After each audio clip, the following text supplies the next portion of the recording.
Ek groet jou in die naam van Jesus en ek sê vir jou baie goeiemôre en baie welkom.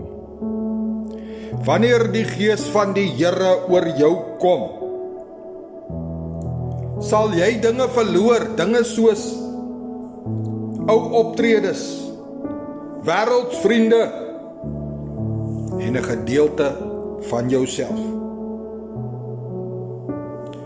Wat jy ontvang, kan nie in woorde omgeskep word nie, maar dit word binne in jou beleef. Jou identiteit begin verander. Die Heilige Gees wys jou nie net wat verkeerd is in jou nie, of in jou lewe nie. Hy wys jou wie jy is. Skielik voel sonde nie meer net verkeerd nie. Dit voel vreemd en nie deel van jou nie. 2 Korintiërs 5:17 sê: Daarom, as iemand in Christus is hy of sy 'n nuwe skepsel. Die ou dinge het verbygegaan. Kyk, dit het alles nuut geword.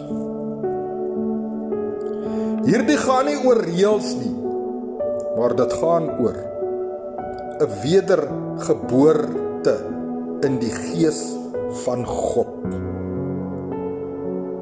Dan herskryf hierdie Gees jou identiteit. Weet jy, en hierdie saak gaan gebeur deur vuur. Dit gaan met vuur gelouter word. Vuur van die woord, vuur van God en natuurlik die liefde van Jesus Christus. Medevriend, kennis, kollega, die wat ek nie ken nie, my medebroers en susters in die Here, maak jou besluit vandag. As jy alreeds in Jesus bekeer opnuut vanoggend en vra om vergifnis vir dit wat jy gister verkeerd gedoen het, en vra die Gees van God om jou te wys as daar iets is wat jy nie van weet nie. Maar kom tot bekering, kom tot inkeer en dan tot bekering.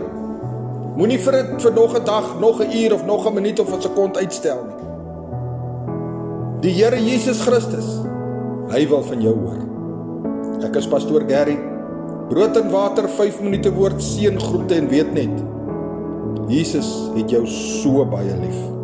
Amen.